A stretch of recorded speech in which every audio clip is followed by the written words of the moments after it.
galera do Varal Celeste, o vídeo de hoje é para falar do empate contra o Corinthians, partida válida pela 16ª rodada e que foi disputada na Neoquímica Arena em São Paulo. Vamos lá? Antes, pedido que já é padrão aqui do canal. Os pedidos, né? Já se tornaram uma rotina e um padrão do canal. Deixe o seu like, se inscreva no canal ativando o sininho de todas as notificações e compartilhe com seus amigos e seguidores em todas as suas redes sociais. O Cruzeiro, nesse empate, entrou em campo com o seguinte time: Cássio, William, Fabrício Bruno, Vijalba e Kaique, Lucas Romero, Lucas Silva, Christian e Matheus Pereira, Wanderson e Caio Jorge. Ainda entraram Marquinhos, Eduardo, Gabigol e o Bolassi. Olha, o Fagner não jogou, nem poderia, né? O Fagner não era uma opção para essa partida, porque o Fagner é atleta do Corinthians, está emprestado, tinha que pagar uma multa, né? A questão lá do valor para que o Fagner pudesse jogar. Sendo muito sincero, não que o William fez uma partida horrorosa, até porque o William já teve partidas piores. Mas eu acho que teria sido uma opção melhor, né? Quanto ao Lucas Silva ter jogado, eu falei no podcast, né, na versão só em áudio do Varal Celeste, que eu talvez não escalaria e tal, daria uma segurada, mas pelo visto não gerou muito impacto, assim, não deu muito problema e tal, né? Deu pra levar de boa o jogo. Então, assim, pelo menos aí tem essa boa notícia desse retorno, né? Que, querendo ou não, quando o Lucas Silva sai de campo, tem uma preocupação muito grande com a forma, né? Com a questão da lesão, o que era a lesão, né? O que poderia vir a se tornar aquela lesão. Se afastaria muito ou pouco tempo e tudo mais, tem essas, você perderia algum jogo ou não, né? Então ainda bem que isso não aconteceu, mas infelizmente a partida não foi o resultado que nós queríamos e talvez nem o desempenho que a gente queria. Essa partida tem coisas interessantes, né? Porque assim, geralmente a gente associa coisa interessante a coisa boa, né? Mas tem coisa interessante para analisar aí. Coisa interessante que a diretoria tem que estar de olho aberto, né? A diretoria tem que estar atrás das resoluções dessas coisas, né? Primeiro, vamos ao resultado. O empate não é ruim. O empate contra o Corinthians. Hoje, o Corinthians manda os jogos na Neoquímica Arena e tudo mais, mas onde ele mandasse os jogos, né? Quando ele mandava no Pacaembu, Morumbi, onde ele jogava, o empate contra o Corinthians não é de todo ruim, né? É mais dentro de uma partida em que a arbitragem pesou um pouquinho, né? A ruindade da arbitragem pesou muito. E é igual eu brinco com alguns conhecidos aqui no bairro onde eu moro, jogar contra o Corinthians é jogar contra 18, né? Tem os 11, o trio de arbitragem ali, né? Os dois assistentes, o árbitro, o quarto árbitro e os 3 camaradas que ficam na cabine do VAR. Porque teve uma falta no Romero no primeiro tempo, uma falta no William, teve uma falta no Pereira. O cara pegou o Pereira de uma forma assim, se é o jogador do Cruzeiro fazendo aquilo com o jogador do Corinthians, é rua. Não é nem vestiário não, botava o cara lá na rua, né? E o Romero tomou um chute na cara. Se é o contrário, é rua também, né? Se é o contrário aí, é rua, irmão. Não tem discussão. Não é nem vestiário, não. Não tô nem brincando. Não. Você botava o cara lá na rua. Então, assim, a arbitragem teve um peso. Mas não dá para considerar só isso. Porque o Cruzeiro não teve um desempenho, talvez, dos melhores. E isso tá ligado à ausência, né? A ausência de aproveitar a oportunidade que teve 2 boas oportunidades. Claro, você pode catar algumas outras aí, mas tem 2 que elas são muito marcantes e eu vou citar elas daqui a pouco. Mas tem a ausência de um ponta, né? Não um, né? Dois.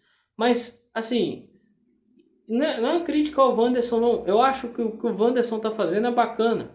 Voluntarioso demais, disputa demais, briga demais, incomoda demais. Pá e tal, disputa espaço. Mas a intimidade, a relação dele com a bola é uma briga muito grande. O Cruzeiro precisa contratar uns caras aí, uns pontinhas, que tem uma relação com a bola mais amigável, uma relação mais estável com a bola. Porque não adianta o cara ter uma relação estável, acerta um lance, erra 3, acerta 2, erra 4. Não adianta, né? Assim, claro, o cara não precisa ter só a relação ali intimista com a bola, né? Uma relação boa, intimista com a bola. O cara precisa também ter essa questão de ser voluntarioso, né? O Wanderson, eita, o Wanderson ganhou a posição pela essa questão de ser um cara voluntarioso, de ser um cara brigador ali na posição, de ser um cara que faz ali o papel de ajudar o lateral na marcação, de incomodar, de fazer pressão, de pá e tal. Mas a questão da relação com a bola tem hora que é atrapalhada, né? O Marquinhos, idem, né? Falando assim, de dois caras que são pontas e que talvez se o Cruzeiro tivesse caras ali que conseguissem partir para cima, ter um X1 mais apurado, destravava o jogo. Porque, assim, né? Eu li algumas. Você vai lendo algumas manchetes, né? Corinthians para o líder do campeonato. Corinthians para o Cruzeiro. Corinthians faz o que ninguém conseguiu fazer, parar o Cruzeiro. E o Corinthians também parou, né? Corinthians não jogou. O Corinthians vai ter chance de ganhar o jogo lá no final da partida. Mas até aquele momento ali, o Corinthians não tinha feito nada de útil no jogo, assim. Teve um lance aqui e ali, uma falta que o Cássio defendeu e tudo mais. Mas assim, teve nada de útil. Fabrício Bruno muito bem em cima do Memphis Depay, ganhando os duelos individuais e tudo mais. O Memphis até que é meio cobrado, assim, né? Eu tava lendo algumas coisas daí da torcida do Corinthians, né, com relação ao jogo e tal, mas a galera meio que dando uma cobrada no Memphis, até mesmo por causa da questão física, né, da forma física e tudo mais. Mas o Fabrício Bruno foi muito bem, muito superior em cima do Memphis, né? Mas o Corinthians também se travou. Essa coisa, parou o Cruzeiro e tal. Pera aí também que, né, assim, parou o Cruzeiro. Bom, voltando aqui depois de um carro sonoro passar aí na rua, é o seguinte, tava falando que o Corinthians parou o Cruzeiro.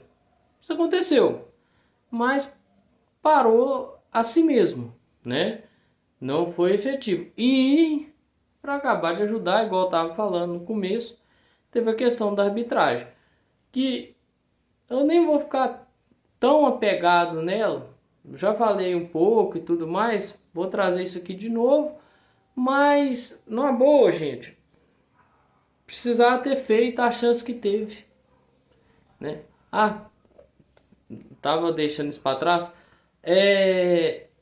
Parar um adversário com a leal facilitação da arbitragem é simples também, né? Em dada medida tem uma simplicidade aí, né? Então tem que pensar nessas coisas também.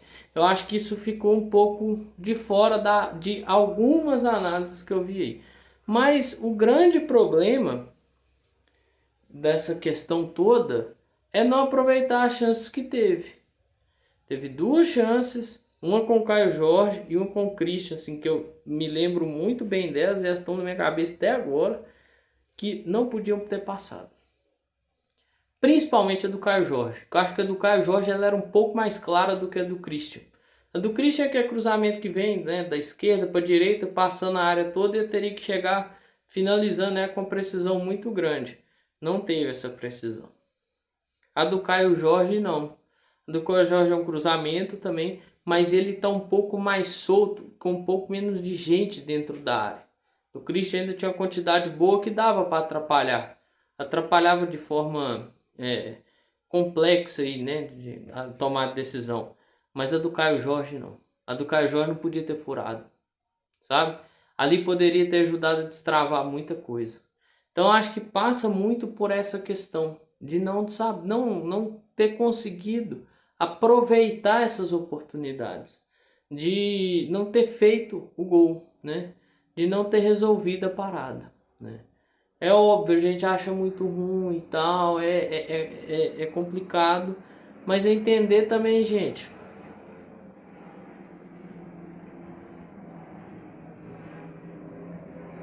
Mas é entender que o empate lá na casa do Corinthians não é de todo ruim, não, sabe? Não é um resultado de você jogar fora, não. Primeiramente, não perdeu. É igual bato na tecla de que tem que pontuar. Óbvio, nós queremos a pontuação cheia, ou seja, 3 pontos. Não dá para voltar com os 3 pontos, volta com um, né? Dá um jeito de voltar com ponto. E deu um jeito, empatou. O Djalma salvou uma bola lá muito importante, senão, né, a coisa tinha, né, desandado. Mas aí você vai pegar coletivo, o Jardim fala da questão do gramado, que não é um gramado ruim não. O Romero também fala, e aí o Romero fala da questão de erros técnicos, né? Que é a questão de você pôr a força que você põe para dar o passe, o jeito de dominar, a forma de, né, se você deixa correr para tentar dominar, ou se você domina para correr. Então tem todas essas situações que, né, acabam fazendo parte aí do jogo, né, da dinâmica do jogo. E para, né, materializar essa fala do Jardim com a questão dos atletas não estarem habituados, um gramado muito bom, bom ressaltar isso, dos atletas não estarem habituados, e essa fala do Romero, um dos últimos lances ali do jogo, a bola do Gabigol para Eduardo. O Eduardo deixa ela correr para depois correr atrás dela. Aí não vai chegar, cara. Não vai chegar. Assim, nada contra o Eduardo, eu acho que, né, ajuda e tudo mais, voluntarioso também. Em determinados momentos e em certas posições faz boas partidas, mas é que não vai chegar mesmo, sabe? Ali é aquela, ele tinha que dominar ela e ir pro fundo com ela um pouquinho, ou talvez dominar e já dar o tapa para dentro da área. Mas a decisão que ele tomou foi de deixar ela correr para correr atrás. Aí não vai chegar mesmo. Aí fica complicado, né? Mas eu quero só ressaltar isso. Foi um bom resultado, gente. Não é um resultado tenebroso, horroroso e tudo mais, né? Mas é um resultado que evidencia a carência que o Cruzeiro tem de pontas, de jogadores que vão para o X1, que partam para dentro, que tentam resolver a coisa, que tem que tentam ganhar confrontos ali, né? Na, na individualidade e tudo mais. Ou seja, aquilo que eu falei também no começo da análise, que é a relação um pouco mais estável, uma melhor relação com a bola no pé. Porque Marquinhos, Wanderson, infelizmente, é uma relação complicada aí, né? É aquela relação meio instável, né? Da, da bola e ele, sabe? Aquela pecinha ali não, às vezes não encaixa, né?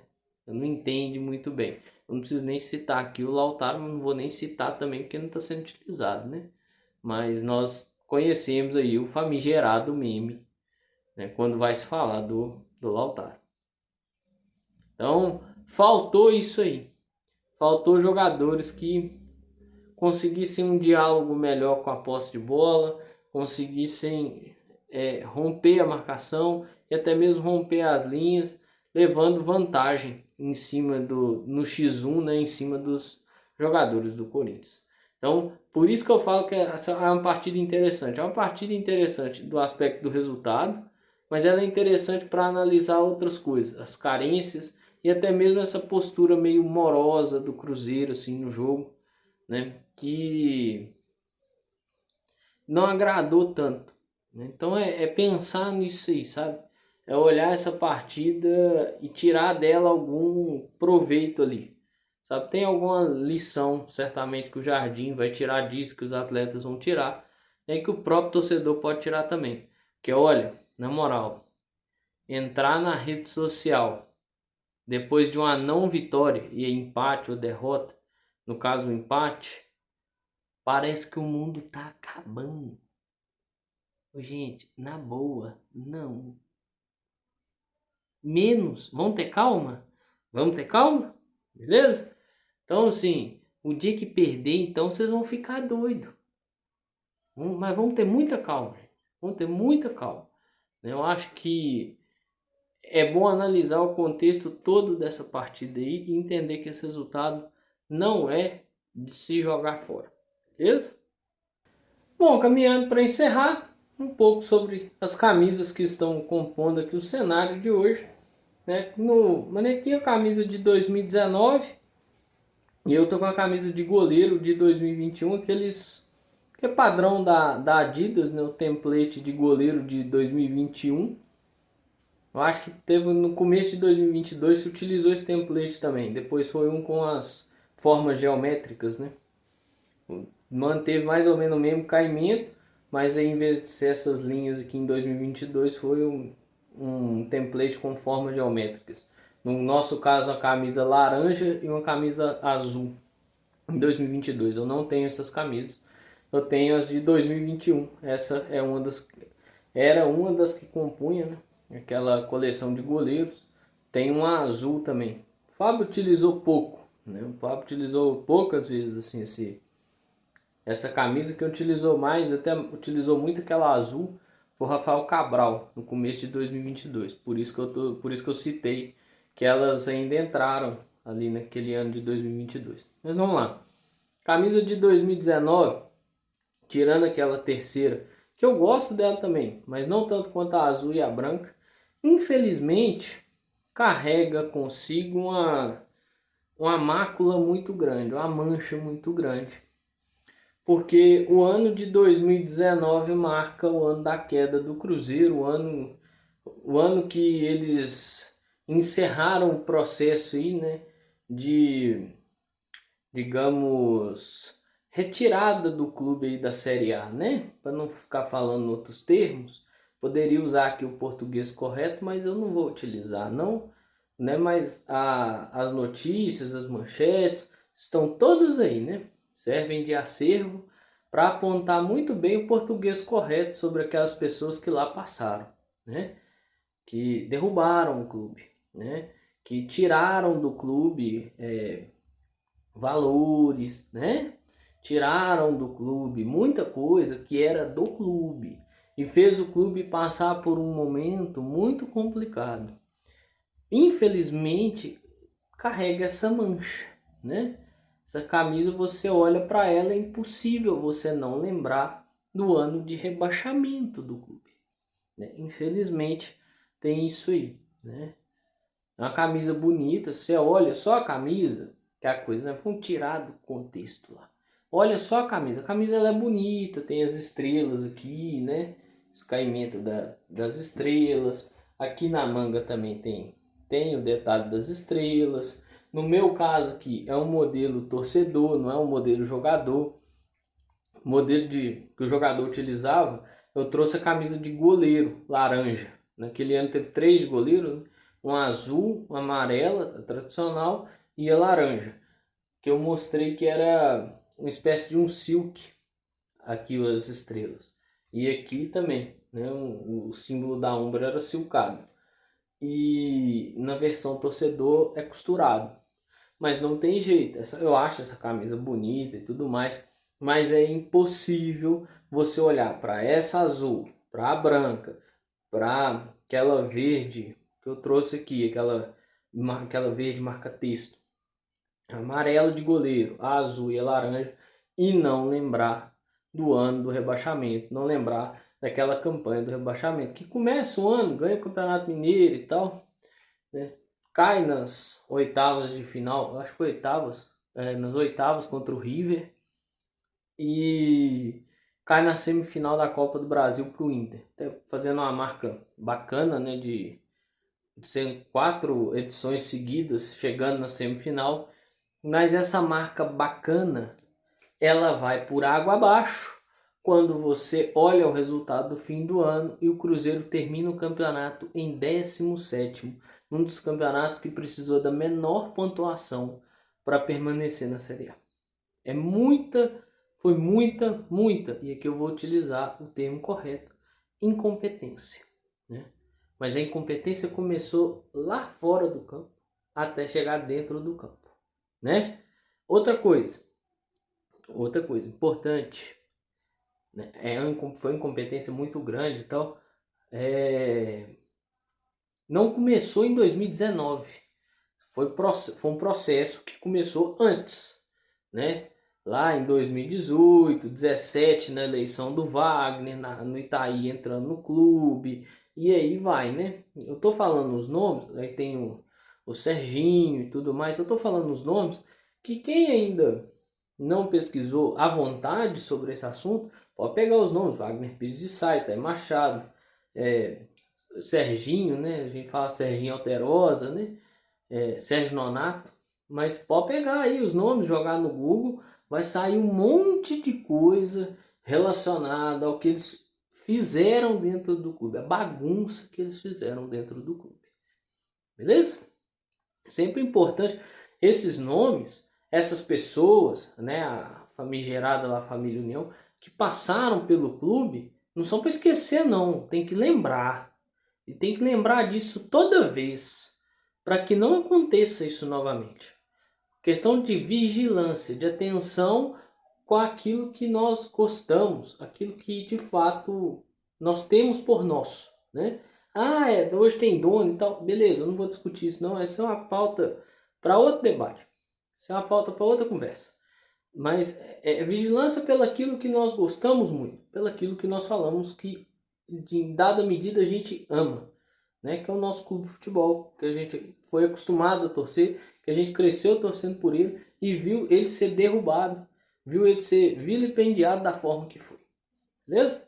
E a camisa de 2021, que não tem como você olhar para o ano de 2021 e lembrar que é a campanha melancólica do Cruzeiro na Série B, esmurrando a porta da zona de rebaixamento e em alguns momentos esmurrando a porta da Série C, né? Então, assim, com muito erro, né? Felipe Conceição, Moza Santos, Vanderlei Luxemburgo, em determinados momentos a coisa parecia que ia, aí não ia mais. Em 2021 também teve aquele jogo marcante, o Fábio utilizou naquele ano a camisa branca, né, como sendo a camisa de goleiro, e é até o jogo que eu vou citar aqui. 2021 tem aquele jogo contra o Vasco, que é a bizarrice daquele jogo, que não teve um cruzeirense que não ficou puto ao final do jogo, que achou que tinha perdido o jogo, volta para frente da TV, ou vai para o Twitter, vai olhar no GE, vai olhar sei lá onde quer que seja, tava 1-1 o placar, aí depois vai descobrir que anularam o segundo gol do Vasco, o Ramon empata, mas a transmissão volta, você vê uma bola saindo do meio, mas aquela bola que tava saindo do meio era um lateral que foi cobrado. Olha pra você ver que loucura. Que doideira que virou aquele jogo, né? Foi marcado um outro marco também do ano de 2021, né? E aí tem um marco, assim, né? Da questão dos torcedores. Era 35 mil que poderia colocar. Colocaram 35 mil contra o Brusque, né? Colocaram 60 mil contra o Náutico. Em partidas, uma que meio que confirmava a permanência. E a outra que já não valia PN mais no campeonato. E aí, quase um mês depois, é anunciada a venda do Cruzeiro e a compra pelo Ronaldo. E aí traz a esperança e tudo mais. E iniciamos o ano de 2021, aí com muita mudança e tudo mais, o início da era da SAF, né? Com o Rafael Cabral no gol, saiu o Fábio foi pro Fluminense, saiu, né? Ficou sem time, ia pro América, papapá, foi pro Fluminense. E aí veio o Rafael Cabral. Eu estou citando isso aqui porque o Rafael Cabral, no início da sua passagem, utilizava um modelo, né? Eu estou com o modelo, o meu é de loja, só para deixar muito claro. Os dois aqui são modelos que eu comprei na loja do clube. E o Rafael Cabral utilizava esse modelo de 2021, a azul e o vermelho, né? Depois ele passou a utilizar o template de 2022, laranja e o azul. O azul ainda manteve. O laranja tinha o escudo fechado, né? Aquele escudo da camisa 1 e 2. E o azul tinha as estrelas brancas. Detalhe nessa camisa aqui, o Adidas é costurado. E as estrelas também. Na camisa azul, o Adidas é tipo um silk. Não sei que material que Quem tiver mais familiaridade talvez saberá, mas eu particularmente não sei. Mas na Azul é um silk que é costurado, beleza? Agradeço a você que veio comigo até o final desse vídeo. Peço que se ainda não tenha deixado seu like, considere deixá-lo. Peço que se não se inscreveu no canal, se inscreva e ative o sininho de todas as notificações. E compartilhe com seus amigos e seguidores em todas as suas redes sociais. No final de semana, no domingo, Cruzeiro enfrenta o Ceará às 4 horas da tarde. Que nós tenhamos um excelente fim de semana, um ótimo jogo contra o Ceará, de bom desempenho e de bom resultado. Muito obrigado a todas e todos, um grande abraço e valeu!